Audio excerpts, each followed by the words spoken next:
Hi Mom Friends, it's Rayanne. I am going to be showing you the pinwheel braid today. Here are some variations of it that we have. This is the one right here we did in the following video. We have it here with navy and Columbia blue with the base of diamond dust. And then over here we have it with red and diamond dust with a base of black. And our supplies and materials that you will need will be on the screen shortly.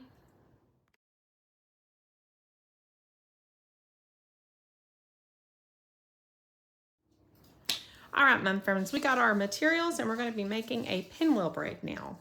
So I have 16 pieces of 18 inches that were cut and I folded them in half. And what I've gone through is and I've folded them at about 3 inches, which makes it a little bit easier as you're putting it together. So I'm going to go through that again, 18 inches.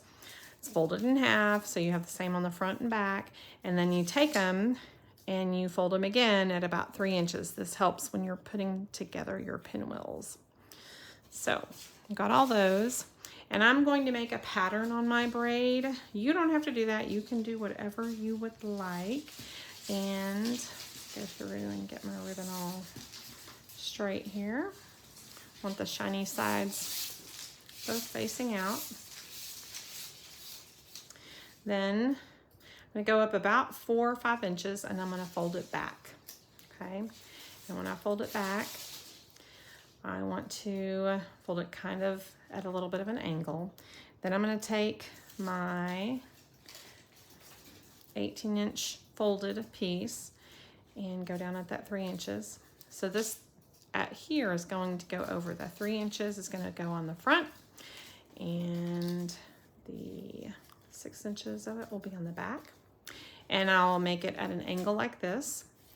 Then I'm going to take my base of my ribbon and fold it up, kind of hold it with my thumb there, try to make it close to that. And then I'll take my longer tail and I'm going to go over what I just folded up and then into that loop on the left hand side there. Now when I fold this through, you have to be real careful with this, because if you pull the base too tight, then it curls up the ribbon. You can usually fix that with ironing it out, but when you use diamond dust, you can't really iron, so you have to be real careful. So I like to kind of go one fold at a time. Make sure it's all folded out there. That goes in. And then to keep this all in place, I'm going to staple it in the center. Make sure the flat side of your staple is on the back. The hooks are on the front. You can finish it out with putting bling on the front to cover those staples. So then I'm going to go to the next one. I'm going to use Regal on the next one. I'm going to make a pattern of imprint, Regal, and gold. So I've got that all folded and ready. I'll pick this up. I'll make a loop going back, kind of at a V, like so. And then I'll pick up my Regal and I'll hold it. So I've got my 3-inch fold on the front and the rest of the ribbon on the back. I'll go over that fold. I'll feed that loop into that space on the Regal, push it all the way down. And then I'll take my base ribbon and I'll feed it up. So I've got that Regal on the front and on the back. Then I'll take my longer tail, feed it over that ribbon and through that loop over there, push it all the way through. And so here's where you have to pay attention to making sure that that next pinwheel is real close to that first one, so there's no gap. And then like I said, each point to fold that right there. And then I'll say, okay, it goes down, pull it up a little bit, make the crease there, push the Regal into that loop, make the fold there. So I've got it tight and it's all touching in the center there. So I'm going to grab my stapler and staple it. So I've got that down. Then I'll go to my next pinwheel loop. It's the gold. Now this gold is really curvy at the end. It was towards the end of the roll, so it's a little bit harder to work with. So I've got that loop right there, the 3 inches on the front and then the 6 inches on the back. right here. Then I'll pick up this one. I'll fold the loop back, kind of making it at a V.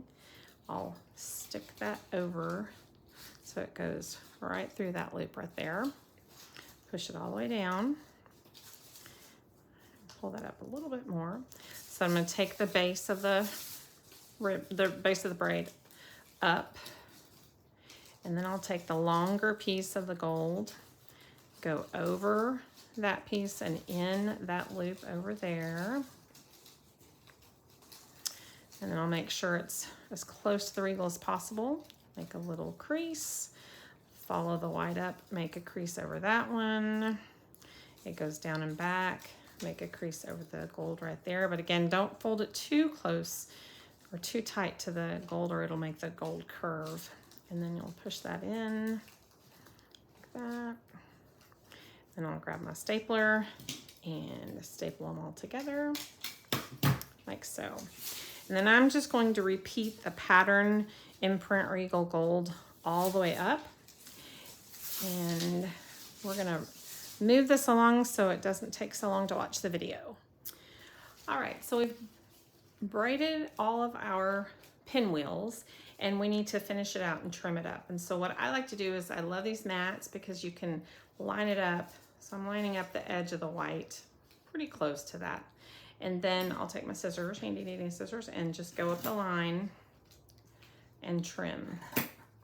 And it's pretty close to being about the same on each pinwheel. Again, it doesn't have to be perfect. There's that little edge of your creation that won't be perfect, but only you're gonna know that. Everyone else is gonna see that it's pretty. So just go on up.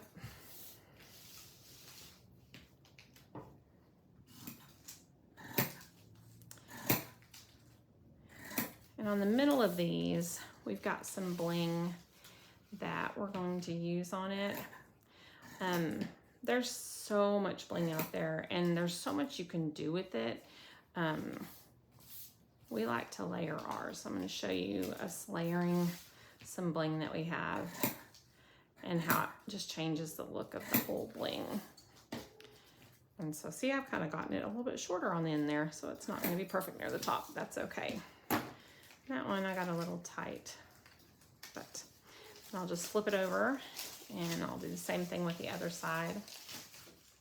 I got a little extra ribbon here on the end, so possibly maybe not needing quite as much as I thought I did, but I'm going to trim that off. And again, I'm going to line these up. I'll just use this one right here. Oops.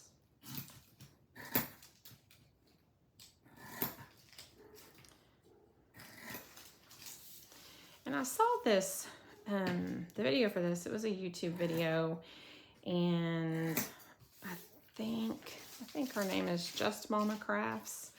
And I was like, this is really pretty. And I've looked and I've looked and I've looked, and I haven't seen anyone else do this particular braid on a YouTube or a TikTok or Instagram, but I'm sure it's out there. I just haven't seen it. So if you've done it, kudos to you for getting it out there and getting it done.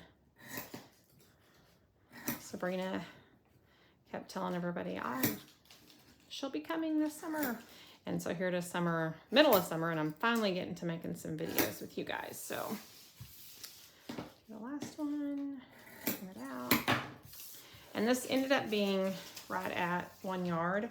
So you notice that the staples are smooth on the back. So we're going to turn it over and we're going to put bling on this side of it to finish it out. Now our bling that we have is 2 pieces of bling that we put together. It is a round gold one and then this real cute daisy piece. And so we just hot glue that daisy piece onto the round bling.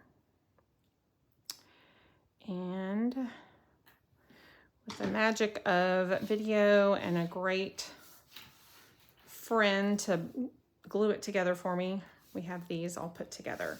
So we'll just put these in the center, cover up those staple pieces, and it just makes a huge difference on how the braid looks and how it finishes out. I think it's a very dainty braid. your cheerleaders and drill team girls probably love it. Well, any girls that love the dainty look on their braids or on their mums. So, and at the very end of this video, we're going to show you some pictures we have of our pinwheels, different versions of it, different color patterns on it. And I usually stick to just using number 5. I've never tried it with the number 3 or a number 9. I don't know if number 9 would work really well because I think it might be too big, but then again, we've never tried it, so we don't know. But also, those of you that make videos for YouTube and such, there's always bloopers, always things that happen. So we started this video, and the whole beginning of it, not this particular video, but the one we had recorded at first, was flipped, like upside down. So I was like, I think that would be great for people who are left-handed to see, because I'm holding it with my right hand and it's all reverse of what we would normally see. So if you are left-handed and you find that these videos that are made by the right-handed people are quite difficult to pick up, feel free to stick around and watch just the snippet of it to see how it looks from a left-handed perspective. So happy creating. So you kind of make a V. Then I'll take my folded pinwheel piece and I'll put it over that fold like so. So I've got going over the back, over the front, and the base is in the middle. Then I'm going to take this up like so. And then I take the longer tail of this folded piece. I'm going to go over and then through that hole right there.